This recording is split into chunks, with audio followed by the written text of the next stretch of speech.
안녕하십니까. 공인중개사 민법 이정환입니다. 공인중개사 이제 내년 34회 공인중개사 시험을 대비해서 입문 강의 시작을 합니다. 하기 전에 몇 가지만 당부의 말씀을 드리겠습니다. 일단 민법이라는 과목이 공인중개사 시험에서 차지하는 비중이 단순히 그냥 비율만으로 따지면 이제 5분의 1이죠. 총 5과목을 시험을 보는데 그중에 이제 한 과목이죠. 40문제 100점. 근데 공부량이라든가 수험생들이 느끼는 어떤 부담감 같은 것들은 절반 이상이 넘어요. 그래서 한 6개월 정도 이상은 민법에 아주 전력을 다하셔야 나중에 다른 과목을 공부할 수 있는 시간적인 여유가 생깁니다. 자, 이유는 이제 강의를 들어오시고 알아요. 그래서 제일 먼저 한 6개월 동안, 6개월 이상 전력을 다해서 민법에 집중해야겠다라는 생각을 하셔야 됩니다. 그래서 일단 기초 입문 과정은 반드시 한 번은 들으셔야 되고요. 그 이후 과정이 있죠. 기본 심화 과정이라고 이론을 조금 더 심화한 과정인데 그 기본 심화 과정을 한 3번 정도를 들으셔야 됩니다. 적어도 3번 정도를 들으셔야 돼요. 그러니까 반복을 자꾸 해서 들으셔야 됩니다. 그렇게 해야 문제가 풀리고 책이 읽혀집니다. 그러니까 그렇게 될 때까지 좀 참고 강의를 들으시는 인내력이 좀 필요하다는 거. 한 6개월 동안은 꾸준히 들으면서 참아야 되는 인내력과 그 다음에 이제 여유가 좀 필요하다는 거. 민법 점수는 1시간 공부에 따라서 점수가 그만큼 딱 정비례해서 올라가지 않습니다. 그러니까 어느 정도 수준이 될 때까지는 점수가 잘 오르진 않아요. 그러니까 일단은 기본 심화 과정까지 여러 번 반복해서 내가 책을 볼 수 있을 정도로 누구의 도움도 없이 책을 읽을 수 있을 정도로 강의를 들어야 되겠다. 마음의 여유를 갖자. 인내력을 갖자. 이런 거 생각하셔야 되고요. 두 번째로 강의를 들으실 때는 강의를 듣는 거에만 집중을 해주셔야 됩니다. 강의를 들으면서 제가 이렇게 칠판에 교재가 띄워져 있고 이걸 체크해 드릴 때 여러분들이 그거를 교재에서 찾다 보면 찾는 데 시간이 오래 걸리고요. 강의 듣는 것을 놓치게 됩니다. 그래서 일단은 강의는 제가 강의할 때 저를 노려보면서 듣는 데 집중을 좀 해주시면 되고요. 이렇게 듣는 데 집중을 하더라도 제가 전달하는 내용의 절반 이상을 이해할 수가 없는 경우가 태반입니다. 그러니까 한 번에 이해하려고 하지 마시고 수차례 반복을 해야 됩니다. 또 나옵니다. 반복이.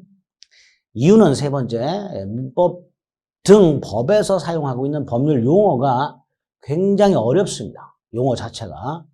일반적으로 흔히 쓰는 용어가 아니에요. 법학 분야에서만 전문적으로 쓰는 용어들이 있습니다. 마치 영어 단어 외우듯이 그 용어에 익숙해지셔야 됩니다. 두 번째, 표현도 굉장히 낯섭니다. 민법 기본서를 나중에 보시게 될 때 그 문장 자체가 약간 번역투. 외국어를 번역해 놓은 형태. 그러니까 뭐 주어, 목적어 이런 게 막 뒤죽박죽이 되겠죠. 그 다음에 고투. 우리 훈민정음이라든가 이런 데서 봤던 무슨 말인지 잘 이해할 수 없는 문장 자체를 읽어봐도 용어도 어려운 데다가 문장 자체도 좀 어렵게 되어 있습니다. 그러니까 기초 입문 과정을 통해서 이 용어하고 표현에 익숙해지셔야 돼요. 그래야 기본 과정에서 기본서를 읽을 수 있게 됩니다. 그래서 기초 입문 과정에서는 주로 법학에서 쓰는 용어, 그 다음에 표현, 그리고 기본이 되는 제도, 이런 것들 위주로 하게 됩니다. 그러니까 이 과정을 소홀히 하게 되면 기본 심화 과정을 들을 수가 없게 됩니다. 어쨌든 처음에는 용어하고 표현, 기본적인 제도들, 여기에 좀 익숙해지자라고 생각을 하시면 됩니다. 네 번째, 자, 민법이 총 40문제가 나오는데요. 그 중에 이렇게 4파트로 구성이 되어 있습니다. 지금 우리는 이제 창이 6파트로 나눠져 있는데, 실질적으로 4파트예요. 그래서, 이 민법 총칙 파트가 하나 있고요. 여기서 이제 보통 기본적으로 10문제 정도 나옵니다. 그러니까 물권법 총론과 강론을 합쳐서 물권법이라고 하는데요. 여기서 14문제가 나와요. 보통 총론에서 3문제 내지 4문제가 나오고요. 강론에서 10문제 내지 11문제가 나옵니다. 합쳐서 한 14문제 정도 나옵니다. 계약법에서 합쳐서 한 10문제 정도 나오고요. 총론에서 5문제, 강론에서 5문제, 또는 총론에서 6문제, 강론에서 4문제, 뭐, 요 정도. 그러니까 총 10문제가 나옵니다. 그리고 이제 민사특별법이라고, 여기까지는 민법이라는 법에 들어있는 내용이고요. 이건 따로 법이 있어요. 민사특별법이라고. 총 5개가 나옵니다. 주택임대차보호법, 상가건물 임대차보호법, 집합건물의 소유 및 관리에 관한 법률, 가등기 담보 등에 관한 법률, 부동산 실권리자 명의 등기에 관한 법률, 이렇게 나옵니다. 그 중에서 이 집합건물의 소유 및 관리에 관한 법률 하고요. 가등기 담보 등에 관한 법률, 부동산 실권리자 명의 등기에 관한 법률은 각각 한 문제 정도씩 나오게 되고요. 주택임대차보호법과 상가건물임대차보호법이 합쳐서 한 3문제 정도 나오는 거예요. 총 6문제 정도가 민사특별법에서 나옵니다. 물론 이 주택임대차나 상가건물임대차 합쳐서 2문제 정도 나오고요. 집합건물법에서 1문제 내지 2문제. 여기서 2문제 나오면 여기서 1문제 더 나오고, 또는 가등기담보법에서 1문제 더 나오거나 부동산 실명법에서 1문제 더 나오거나 이렇게 됩니다. 그러니까 총 민사특별법 6문제가 나와요. 이렇게 딱 문항수가 정해져 있다라고 생각하시면 됩니다. 그 중에서 민법 총칙은 10문제 중에 적어도 8에서 9문제 정도 맞춰주셔야 되고요. 계약법도 10문제 중에서 8에서 9문제 정도 맞춰줘야 됩니다. 반면에 물권법은요, 한 절반 정도를 목표로 하시고요. 민사특별법도 한 절반 정도를 목표로 하세요. 그럼 전체적으로 65점에서 조금 재수가 좋으면 70점 정도 나옵니다. 시험 가면. 우리가 내년에 실제 시험에서 목표로 하는 민법 점수가 65점에서 70점입니다. 간혹 가다가 1년 동안 열심히 공부하는데 저 점수밖에 못 맞나라고 생각하시는 분들이 있어요. 사실 65점에서 70점이면 우리가 초등학교 때 수미양가 받아보신 분들이 있을 거예요. 수미양가로 따지면 양이나 가에 해당하는 거예요. 그죠? 그럼에도 불구하고 합격할 수 있다는 거죠. 절대평가니까 아직까지는. 그래서 60점에서 70점을 목표로 한다. 1년 동안 열심히 하더라도 70점을 넘기가 어렵습니다. 실제로 공인중개사 합격하신 분들, 민법의 평균 점수가 65점 전후입니다. 평균 점수가. 그러니까 우리도 그 평균에 맞춰서 65점 내지 70점을 목표로 한다라고 생각하시면 됩니다. 이제 이렇게 돼 있다. 자, 이렇게 구성이 돼 있고요. 자, 기초 입문 과정에서는 다시 한번 용어와 제도 위주합니다. 자, 민법 총칙이 나와 있어요. 자, 민법 총칙은 뭐 총선은 그렇고 그 밑에 있는 내용들이 보입니다. 법률행위, 의사표시, 법률행위 대리, 법률행위 무효화 취소, 법률행위 부관 이렇게 되어 있는데 요게 전부가 다 전체적으로 다 법률행위라는 놈에 관한 내용이에요. 법률행위. 그러니까 민법 총칙은 법률행위가 도대체 뭐냐. 요거를 숙지하시는데 전력을 다하셔야 되고요. 이 법률행위 그냥 쉽게 얘기하면 무슨 계약 같은 게 법률행위예요. 물론 계약만 법률행위가 되는 건 아니지만 법률행위 99%가 계약입니다. 근데 아까 우리 시험 범위 중에 계약 파트가 따로 있었죠. 그래서 10문제가 나온다 그랬죠. 그럼 민법 총칙 법률행위다. 여기서 10문제. 법률행위 대표가 계약이다. 여기서 또 10문제. 합쳐서 법률행위에서만 20문제가 나오는 거예요. 민법이라는 법의 가장 핵심적인 개념이 법률행위가 되는 겁니다. 그 중에서 민법 총칙은 법률행위의 유효 요건에 관한 유효 요건. 그러니까 민법 총칙을 공부하실 때는 법률행위가 뭐고 그 유효 요건이 뭔가 여기에 집중을 하셔야 되고 그 법률행위 중에서 대표적인 계약이라는 놈이 뭔가 계약법 가서 따로 보시게 됩니다. 이렇게 머릿속에 세팅을 해주시면 돼요. 자, 그럼 본격적으로 총선을 보겠습니다. 보기 전에 민법 총칙이 법률행위에 관한 거라 그랬죠. 그럼 이 법률행위가 뭐냐를 알기 전에 법률행위라는 관념이 어디서 등장하고 왜 만들어졌는지를 간단히 생각을 해보셔야 되고요. 그러기 위해서는 우리가 공부해야 되는 민법이라는 게 어떤 식으로 구성이 되어 있고 왜 만들어졌으며 어떤 내용으로 구성이 되어 있는가를 간단히 생각을 할 필요가 있습니다. 민법이란 건 평등한 개인과 개인 사이의 법률관계를 규율하는 법이라고 되어 있습니다. 자, 여기서 먼저 법률관계 이퀄 권리 의무 관계라고 생각하세요. 권리 의무 관계. 그 다음에 개인과 개인 사이, 평등한 개인과 개인 사이, 요거를 이제 개인사자를 써서 사법관계. 개인사자를 써서. 그래서 평등한 개인과 개인 사이의 법률 관계를 줄이면 사법관계라고 말을 하게 됩니다. 사법관계. 즉 예를 보면 각과 을이 A 아파트를 1억 원에 팔았어요. 을에게. 자, 팔았다는 건 매매계약을 체결했다는 걸 말합니다. 이 매매계약이 대표적인 법률행위예요. 이렇게 계약을 하게 되면 각과 을에게는 권리와 의무가 생겨요. 예를 들어서 갑은 을에게 대금을 청구할 권리가 생기고 1억 내놔. 을은 갑에게 대금을 지급할 의무가 생기죠. 반면에 을은 갑에게 아파트를 넘겨라는 권리가 생기고 갑은 을에게 아파트를 넘겨줄 의무가 생겨요. 이렇게 계약과 같은 법률행위를 하게 되면 당사자에게 권리와 의무가 생겨요. 그런데 어느 일방이 의무를 이행하지 않아요. 그럼 채무 불이행이라고 부르게 됩니다. 그러면 각과 을의 다툼이 생기죠. 법적 분쟁이 생겨요. 이런 분쟁을 국가가 미리 민법이라는 법을 만들어서 해결하게 됩니다. 즉 당사자 사이에 권리 의무 관계에 다툼이 생기면 국가는 민법이라는 법을 통해서 해결하게 됩니다. 이때 국가는 법원 생각하시면 되죠. 서울지방법원처럼 법원 생각하시면 돼요. 자, 그렇게 일단 민법이란 건 이런 법이구나 개념 잡으시고요. 법률관계는 권리 의무 관계라고 그랬죠. 이렇게 생각하시면 돼요. 자, 이때 권리라는 것은 누군가에게 뭐뭐 하라 라고 요청하는 거죠. 보통 즉 법에 의해서 보호되는 힘, 이게 권리예요. 의무는 법에 의한 강제라고 법에서 뭐뭐 하라 라고 강요하는 게 의무가 됩니다. 참고에 이제 구속이라는 말이 있는데 간단하게 구속이라는 건 어떤 지켜야 한다 이런 뜻이에요. 구속이라는 건 어떤 걸 어겨서는 안 되고 지켜야 된다. 용어입니다. 제가 민법 총칙은 용어를 가끔 설명드린다. 용어하고 제도 위주로 표현 위주로 설명드린다 그랬어요. 어쨌든 민법이란 이런 법이다. 평등한 개인과 개인 간의 법률관계 사법관계란다. 불평등 관계는 공법관계 이렇게 부르게 됩니다. 그래서 몇 가지 민법이란 이런 법이고 두 번째 법률관계는 권리 의무 관계를 말하고 그 다음에 개인과 개인 간의 법률관계는 사법관계라고 한다.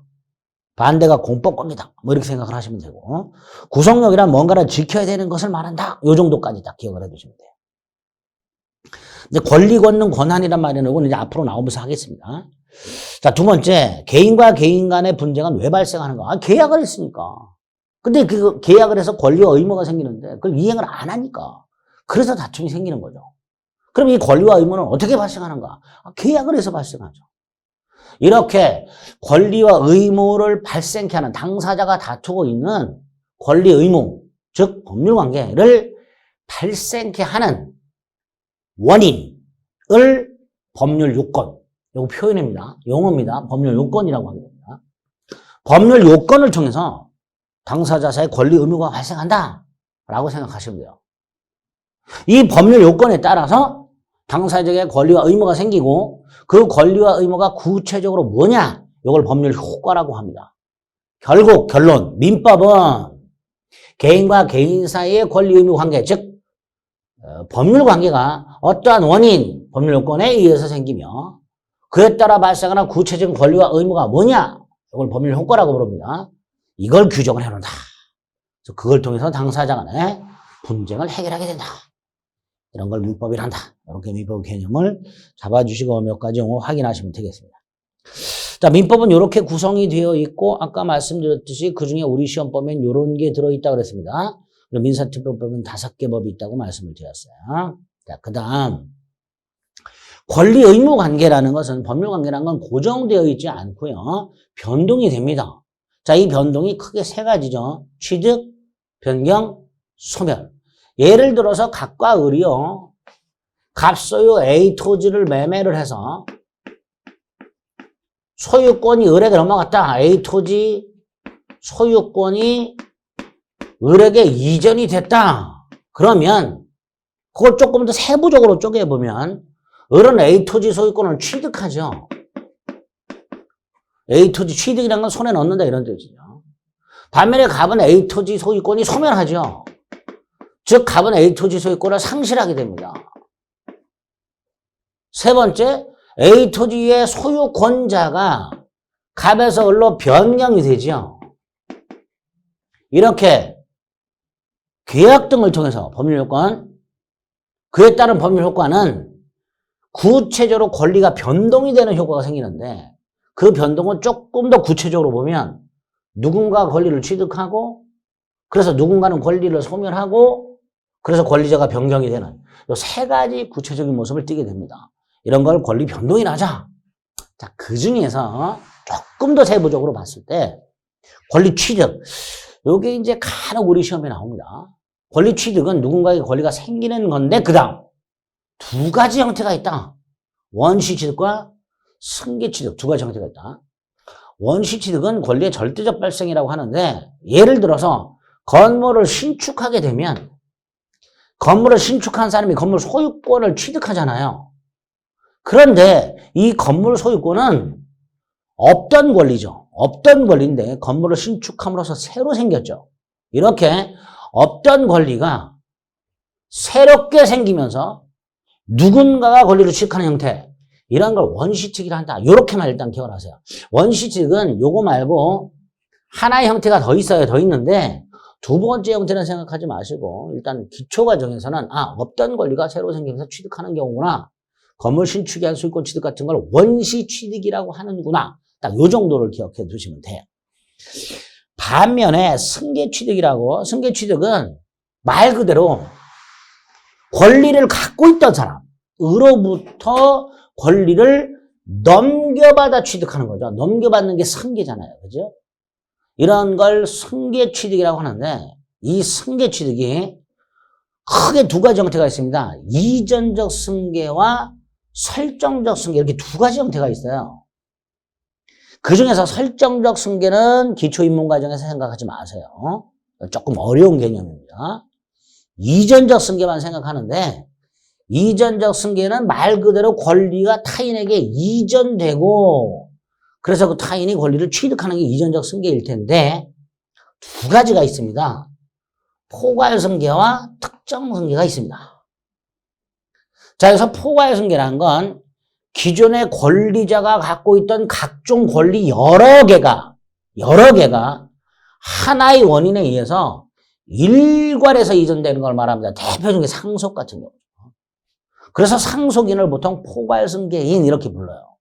상속인을 보통 뭐라 부른다고요? 포괄승계인. 반면에 특정승계는 매매 등을 통해서 구 권리가 가지고 있는 권리 중 어느 하나를 콕 찍어서 넘겨받는 걸 말합니다. 그러니까 특정이라고 말하죠.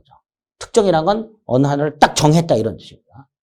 갑이 갖고 있는 A 토지 소유권, B 토지 소유권, C 아파트 소유권 중에서 이런 A 토지 소유권을 콕 찍어서 매매를 통해서 넘겨받는다. 이런 걸 특정승계라고 한다. 그래서 권리의 변동, 민법이라는 법은 당사자 간의 권리 의무 관계 다툼을 해결하는 법.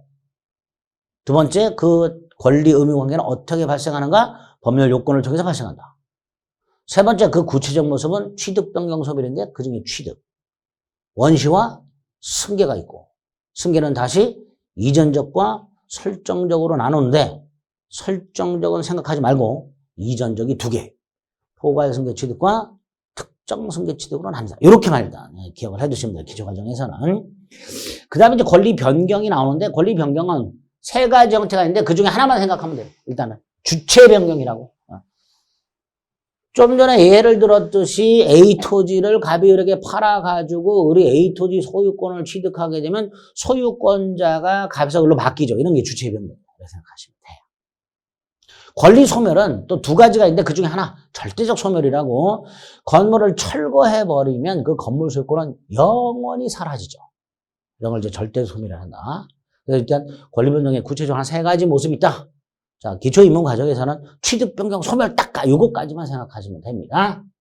자, 이때 이제 세 번째. 그렇게 권리 의무 관계가 취득, 변경, 소멸하는 원인이 뭐냐? 그걸 뭐라 했어요? 법률 요건이라고 그랬죠.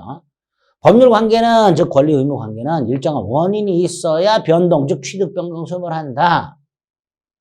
그 법률 관계를 변동시키는 원인을 뭐라 한다? 법률 요건이라 한다. 이 법률 요건이 두 개가 있습니다. 하나는 계약과 같이 계약, 매매 계약. 내가 저 A 아파트 소유권을 취득하고 싶어요. 그래서 A 아파트를 소유하고 있는 사람한테 가서 팔아라. 계약을 해서 내가 A 아파트 소유권을 손에 넣어요. 이렇게 당사자가 원했던 A 아파트 소유권을 계약을 함으로써 취득하는, 그래서 당사자가 원한 대로 A 아파트 소유권을 취득하는 이런 경우가 하나 있고요. 상속처럼 당사자가 원한 경우와 무관하게 원하든 원하지 않았든 법률 규정에 의해서 취득하는 이 두 가지 형태가 있겠습니다. 법률 요건이 그중에 첫 번째 거, 당사자가 원하는 바에 따라 매매 계약 등 일정한 행위를 해야 되고, 그래서 원한 대로 변동이 되는 요때 요 행위, 요 행위를 법률 행위라고 부르게 되는 거예요. 법률 행위가 여기에서 나오는 거예요. 권리 의무 관계인 법률 관계를 변동시키는 원인이 두 종류가 있고, 그 중에 법률 행위라는 게 하나 있다. 법률 행위는 행위자가 원한 대로 권리가 변동이 된다. 그래서 법률 사실 개념을 지금 생각하지 마시고, 법률 요건이 갖춰지게 되면 법률 행위는 행위한 자가 원한 대로 법률 효과가, 법률 행위 이의 원인, 즉 법률 규정 같은 경우에는 행위자 의사와 무관하게 그 규정에 의한 효과가 발생하게 된다. 이렇게 얘기하게 됩니다. 그래서 정리하면 법률 행위 등 법률 요건을 통해서 일정한 결과, 법률 효과가 생기는데 이 법률 효과가 뭐다? 권리 변동이다. 이렇게 딱 세팅을 해 두시면 되겠습니다. 그리고 변동 과정이 정리가 되어 있죠. 법률 요건을 충족시키면 법률 효과가 발생하는 과정을 거친다. 예를 들어 을이 갑에게 A 자동차를 1천만 원에 팔아라 라고 청약을 하고 갑이 이걸 수락을 하게 되면 갑과 을 사이에는 A 자동차 매매 계약이라는 법률 행위가 성립이 되고, 그에 따라서 A 자동차에 대한 권리와 의무가 변동이 되는 이런 결과를 갖게 됩니다. 이렇게 과정이 순차적으로 이루어진다라고 생각하시면 돼요. 그리고 나서 이제 구체적으로 법률 행위가 나오죠. 자, 민법 총칙은 법률 행위, 그 중에 유효 요건에 관한 거랍니다. 먼저 법률 행위가 뭐냐? 앞에서 들었던 거 정리하시면 돼요. 일정한 법률 효과 뭐였죠? 권리 변동이죠. 권리 변동은 뭐였죠? 권리 취득, 변경, 소멸이죠. 이렇게 일정한 법률 효과 발생을 목적으로 하는 의사 표시를 필수 구성 요소로 하는 법률 요건을 말한다. 자, 여기서 이제 다른 건 다 들으셨는데 요 의사 표시란 말이에요. 자, 의사 표시는 별거 아니에요. 의사 표시에서 의사는 원하는 걸 말하, 원하는 거. 그걸 표시한다는 거예요. 표시는 말로 하거나 행동으로 하거나 이렇게 하겠죠. 원하는 걸 표시하는 걸 의사 표시랍니다. 자, 법률 행위는 행위자가 원한 대로 효과가 생긴다고 그랬죠. 그러니까 법률 행위를 하려면 당연히 원하는 게 있어야 돼. 그게 의사죠. 원하는 걸 표시를 해야 되죠. 합쳐서 뭐라 그래요? 의사 표시가 되겠죠. 그러니까 법률 행위 속에는 반드시 의사 표시가 들어있게 될 겁니다. 법률 행위. 의사 표시를 필수 요소로 하는 법률 요건을 말한다. 자, 이런 법률 행위가 어떤 게 있는가? 유형이 굉장히 많아요. 그 많은 유형을 몇 가지 특징을 가지고 구별을 하는데, 그걸 법률 행위 종류로 하는데, 그 중에서 법령의 필수 요소인 의사 표시 수에 따라서 법률 행위를 분류하는 경우, 이게 가장 많이 쓰입니다. 크게 단독 행위와 계약으로 나눠지게 됩니다. 하나가 더 있는데 그건 몰라도 되고요. 단독 행위는 법률 행위 속에 의사 표시가 꼴랑 하나 들어있는 거야. 이게 단독 행위입니다. 그 단독 행위가 상대방 없는 단독 행위와 상대방 있는 단독 행위는 아닙니다. 단독 행위라는 건 일방적인 거예요. 예를 들어서 갑과 을이 매매 계약을 합니다. 그런데 상대방이 대금을 안 줘요. 그러면 매도인 갑은 일방적으로 계약을 소멸시킬 수 있어요. 이런 걸 계약의 해제라고 하게 됩니다. 이렇게 상대방의 의사를 고려하지 않고 일방적으로 하는 법률행위, 이게 단독행위예요. 그 단독행위가 상대방이 있는 경우도 있고 없는 경우도 있다. 이렇게 생각하시면 돼요. 자, 상대방 없는 경우 동산 소유권 포기라고 되어 있는데 물건을 쓰레기통에 버리는 거 생각하시면 돼요. 내가 갖고 있는 물건이 너무 낡았어. 그래서 쓰레기통에 버려. 그럼 나는 그 물건에 대한 소유권을 포기한 거죠. 이런 게 상대방 없는 단독행위다라고 생각하시면 돼요. 반면에 상대방 있는 단독행위는 상대방에게 일방적으로 계약을 취소하거나 해지하거나 이런 것들을 말하게 됩니다. 자, 앞으로 계속 보게 되죠. 자, 단독행위란 하나의 의사표시를 말한다. 하나의 의사표시가 있는 범죄행위 말한다. 일방적인 행위다. 일방적인 행위. 상대방 없는 단독행위와 있는 단독행위 두 종류가 있다. 이렇게 뼈대를 딱 잡는 거예요. 구체적인 내용은 또 나오니까 이렇게 뼈대를 딱 잡아주시면 돼요. 반면에 계약은요, 서로 의사가 합치해야 되는 걸 말하죠. 매매계약 같은 경우 물건에 대한 매도 의사를 표시하는 매도인과 물건 파는 사람, 사겠다는 의사, 매수라를 표시하는 매수인 사이에 어떤 물건을 얼마에 사고 팔겠다라는 당사자 의사가 합치하는 게 계약이죠. 정리, 단독행위는 일방적인 거다. 계약은 합의하는 거다. 이렇게 생각하시면 돼요. 이렇게 법률행위가 뭐고 법률행위가 어떤 종류가 있는가를 간단히 더 있는데 이 정도를 기본 기초 과정에서 용어 잘 나오니까 숙지를 좀 해 주실 필요가 있습니다. 그리고 법률행위 요건이 나오죠. 자, 민법, 개인과 개인 간의 법률관계를 규율하는 법. 두 번째, 그 개인과 개인 간의 법률관계는 어떤 과정을 통해서 변동이 되는가? 매매 계약 같은 법률 행위, 법률 요건이라 하죠. 그에 따른 결과, 법률 효과, 권리 변동이라 하죠. 여기까지. 그리고 그 중에서 법률 요건 중에서 당사자가 원한 대로 효과를 발생케 하는 법률 행위, 인간의 행위 중에서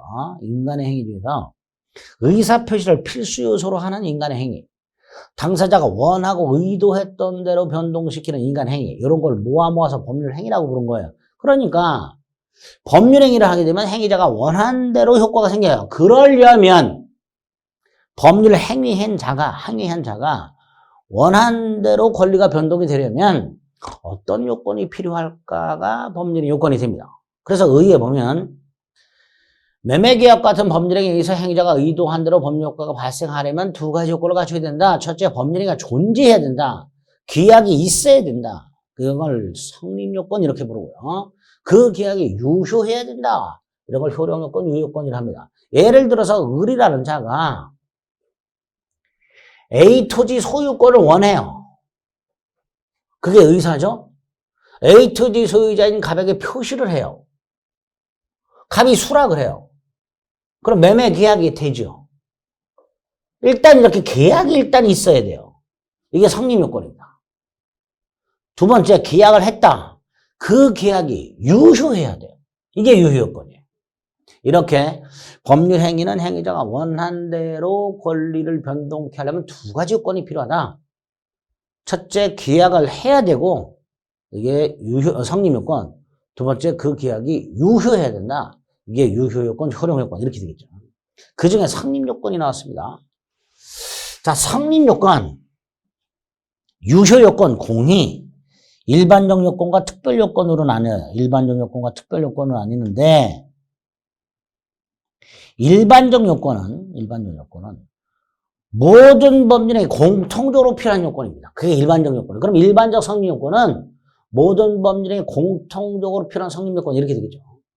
세 가지가 있어야 됩니다. 법률행위하는 당사자, 그 법률행위하는 목적, 그리고 그걸 외부에 표시하는 의사표시, 세 가지를 갖추고 있어야 법률행위 성립하게 됩니다. 두 번째, 모든 법률행위가 아니라 특정한 법률행위만 필요한 성립요건이 있습니다.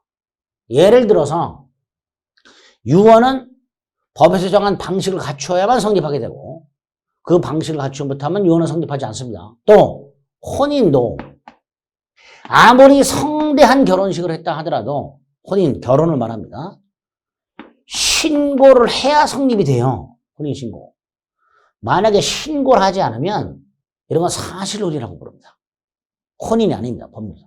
그러니까 유언이라든가 혼인과 같은 법률행위는 방식을 갖춰야 되면 되고 또는 신고를 해야만 되고 그래야만 성립하게 되니까 이런 걸 특별 성립 요건이라고 부르게 됩니다. 근데 이 성립 요건은 큰 문제가 없어요. 우리 시험에서 핵심이 유효 요건입니다. 자, 유효 요건 또는 효력 요건 역시 두 가지가 있습니다. 일반적 요건과 특별 요건이 있는데 일반적 요건은 좀 전에 봤던 모든 법률에 공통적으로 요구되는 일반적 성립 요건이 있었죠. 그 일반적 성립 요건이 갖추어야 할 효력 요건. 이게 일반적 효력 요건이에요. 자, 일반적 성립 요건이 세 가지가 있었잖아요. 당사자, 목적, 의사표시. 그게 갖춰야 될 요건. 먼저 당사자. 능력이 있어야 돼요. 당사자는 행위 당시 능력이 있어야 되는 그 능력이 세 가지입니다. 권리 능력, 의사 능력, 행위 능력. 자, 여기서 권리 능력은 크게 신경 안 써도 되고요. 의사 능력과 행위 능력만 기억하시면 됩니다. 의사 능력은 정신적 판단력을 말합니다. 자, 당사자는 행위 당시 능력이란 게 있어야만 그 행위가 유효한데 그 능력이 세 가지다. 그중에 의사 능력과 행위 능력만 생각해보자. 자, 밑에 보면 권리 능력은 신경 쓰지 마시고 의사 능력을 봅니다. 의사 능력 뭐라고 되어 있어요? 간단히 말하면 정신적 판단력을 말합니다. 그리고 이 정신적 판단력이 없는 자를 의사 무능력자라고 합니다. 대표적인 한 사람 생각하면 돼요. 만취한 사람. 소주 7병 먹고 꽐라된 사람. 이런 사람 생각하시면 돼요. 이런 게 의사 무능력자예요. 이런 의사 무능력자가 만약에 법률에 즉 계약을 했다? 무효다. 이렇게만 생각하시면 돼요. 무효. 반면에 행위 능력은 법률 행위 능력이라고도 하는데요. 타인의 도움 없이 단독으로 완전하고 유효한 계약을 할 수 있는 지위. 이게 행위 능력입니다. 보통 능력이라 하면 행위 능력을 말하게 되고요. 그 행위 능력은 법률 행위 능력을 말하게 됩니다. 이 행위 능력이 제한되는 사람들을 민법이 규정해 놨어요. 이걸 제한 능력자라고 부릅니다. 대표적인 제한 능력자가 셋이 있고요. 그 중에 대표적인 게 미성년자죠. 만 19세 미만자. 그 다음 피한정 후견인과 피성년 후견인이 있는데 우리의 직접적인 시험법이가 아니니까 간단하게만 생각하면 됩니다. 피한정 후견인은 가끔 맛이 가는 사람. 그 엔드 법원이 얘는 가끔 맛이 가니까 가끔 맛이 갈 때마다 타인의 도움을 받아야 한다. 이걸 한정 후견 개시 심판이라고 해요. 이렇게 가끔 맛이 간 자 중에서 법원으로부터 한정 후견 개시 심판, 너는 가끔 맛이 갈 때마다 법정 대리인의 동의를 받아라. 이런 식으로 한정 개시 심판을 받은 자가 피한정 후견이고요. 피성년 후견인은 늘 맛이 간 사람. 너는 판단력이 지속적으로 결여됐으니까, 늘 맛이 갔으니까, 너는 일을 할 때마다, 계약을 할 때마다, 행위할 때마다 타인의 도움을 받아라. 라고 성년 후견 개시의 심판을 받은 자. 이걸 피성년 후견이라 합니다. 간단히 피성년 후견은 가끔 맛이 가는 놈, 피성년 후견은 늘 맛이 가는 놈, 이렇게 생각하시면 되고요. 이런 제한 능력자는 계약을 할 때 법정 대리인의 동의를 또는 법정 대리인이 대신해 줘야 돼요. 대표적으로 미성년자는 부모 동의를 받거나 부모가 대신해 줘야 됩니다. 그런데 만약에 제한 능력자가 법정 대리인의 동의 없이 단독으로 해버렸다. 그러면 취소할 수 있도록 해놨습니다. 자, 좀 전에 의사무능력자의 행위는 무효라고 그랬죠. 근데 제한능력자의 행위는 법정 대리인의 동의를 받지 않았으면 일단은 유효화돼 취소할 수 있도록 해놨습니다. 자, 결론만 기억합니다. 의사무능력자의 행위 무효, 만취한 자. 제한능력자의 행위, 미성년자 등 제한능력자가 법정 대리인의 도움 없이 단독으로 계약을 했다. 유효하지만 취소할 수 있다. 우리 민법은 법률행위가 유효 요건을 갖추지 못하면 원칙이 무효, 효력이 없는데 예외도 있구나. 유효하지만 취소할 수 있는 경우도 있구나. 이게 딱 머릿속에 세팅이 돼야 돼요. 자, 어쨌든 법률행위가 유효하려면 당사자는 능력이 있어야 되고 그 능력 중에서 의사 능력이 없는 자의 법률행위는 무효. 행위 능력이 제한되는 자의 법률행위는 취소할 수 있다. 일단 이렇게 정리를 해두시면 돼요. 그죠? 그래서 일반적 효력력 중에서 당사자 정리. 의사 능력이 없는 자의 행위는 무효. 행위 능력이 제한되는 자의 행위는 일단 유효하지만 취소할 수 있다. 이렇게 되겠죠. 이게 첫 번째 일반적 요건입니다. 그 중에 당사자가 갖춰야 될 요건이죠. 자, 그 다음에 이제 여기부터가 우리 시험 범위예요. 목적과 의사표시. 법률 행위는 법률 행위하는 목적이 있어야 되죠. 그 목적을 법률행위 내용이라고도 합니다. 쉽게 말하면 원하는 거죠. 그 목적이 확정되어 있고 확실하게 정해져 있고 실현이 가능해야 되고 법을 위반해서는 안 되는 적법성을 갖춰야 되고 나아가 사회질서를 위반하면 안 되죠. 이걸 사회적 타당성 또는 사회질서라고 합니다. 네 가지 요건. 당사자가 의사능력, 행위능력이 있었다 하더라도 and 그 다음 두 번째 목적이 확정성, 가능성, 적법성, 사회적 타당성을 갖춰야 되는데 요 목적 요건에서 두 문제 내지 세 문제가 나와요. 목적 요건에서. 우리 민법 총칙 10문제 중에서 법률행위의 목적이 갖춰야 될 유효 요건에서 두 문제 내지 세 문제가 나옵니다. 자, 일반적 요건 세 번째가 법률행위의 필수 불가결의 요소가 되는 의사표시가 있겠죠. 자, 근데 이 의사표시는 원하는 거라 그랬고 표시하는 거라 그랬죠. 이게 이렇게 나눠져요, 의사표시가. 이 의사표시가 일치해야 돼요, 일치. 그 다음에 일치하더라도 사기를 당했거나 협박을 당하면 안 돼요. 만약에 불일치하거나 의사표시가 불일치하거나 또는 사기를 당했거나 협박을 당해서 계약을 했다. 이런 경우를 어떻게 처리할 것인가가 불완전한 의사표시라고 해서 여기에서도 두 문제 내지 세 문제가 나오는 거예요. 그래서 우리 민법 총칙 10문제 중에서 법률행위의 유효요건, 그 중에서도 일반적 유효요건, 중에서도 목적이 갖춰야 될 요건과 의사표시가 갖춰야 될 유효요건에서 합쳐갖고 4문제 내지 5문제가 나오는 겁니다. 반면에 특별유효요건이라고 어떤 특정한 행위만 필요한 유효요건을 말하는데 4가지가 우리 시험. 그 중에 동그라미 1번은 대리 파트 가서 나옵니다. 여기서도 2문제 내지 3문제. 동그라미 2번은 무효 취소가만 나옵니다. 1문제 내지 2문제. 3번과 4번은 부관이라고 해서 조건과 기한에서 나옵니다. 1문제 정도. 그래서 전체적으로 유효요건 파트에서 일반적 유효요건과 특별유효요건 여기에서 9문제 내지 10문제가 나오는 거예요. 그거를 이제 하나하나 뜯어보는 겁니다. 그거를 민법 총칙은 이렇게 뼈대를 잡고 구체적인 용어들은 또 관계되는 것에 대해서 말씀을 드릴 겁니다. 자, 뼈대를 잡았어요. 그 다음에 법률의 목적이 나왔습니다.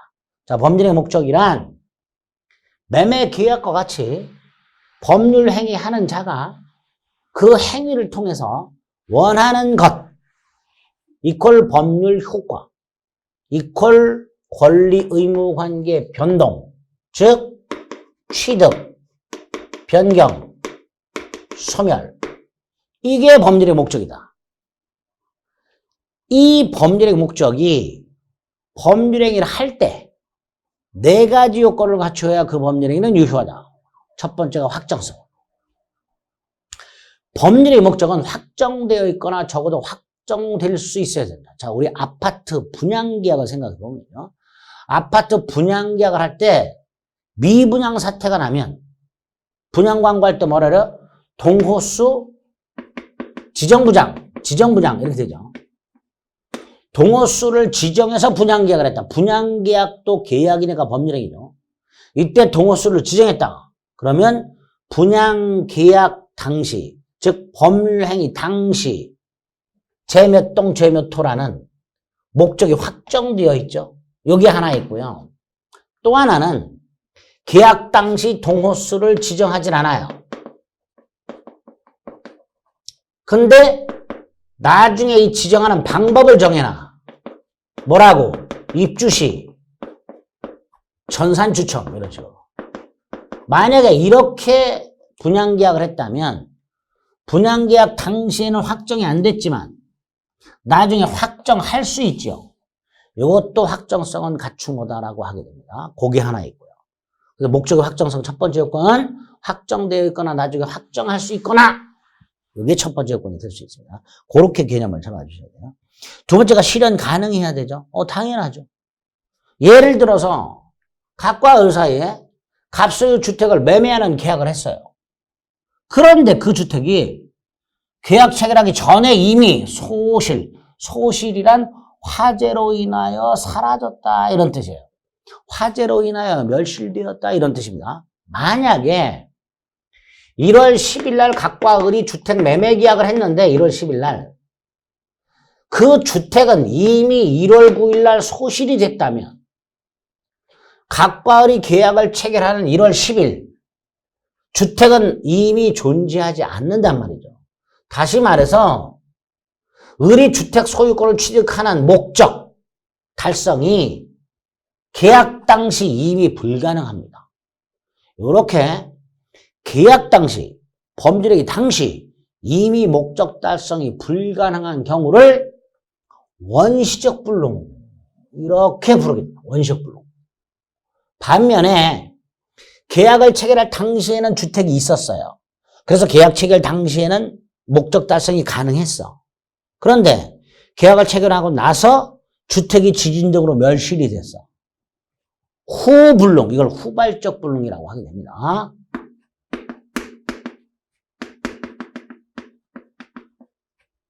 계약 체결 당시 불가능 원시적 불능, 계약 체결 후 불가능 후발적 불능 이렇게 나누고 그 중에서 원시적 불능의 경우 이때 그 계약은 무효가 됩니다. 원시적 불능의 경우. 자, 법령이 유효하려면 목적이 확정되어 있고 그 다음에 실현이 가능해요. 확정성은 확정되어 있거나 확정할 수 있거나 실현 가능한 원시적 불능일 때 무효가 된다. 행위 당시 가능해야 된다. 행위 당시 불가능하면 무효다. 이게 원시적 불능이 됩니다. 이 두 가지는 간단해요. 문제가 적법성과 사회적 타당성입니다. 적법성과 사회적 타당성은 시간을 좀 달리해서 두 번째 시간에 살펴보도록 하겠습니다. 몇 가지 기본적인 개념과 틀만 머릿속에 딱딱딱 기초과정에서 세우시면 됩니다. 아시겠죠? 네. 적법성은 시간을 달리해서 보겠습니다. 수고하셨습니다.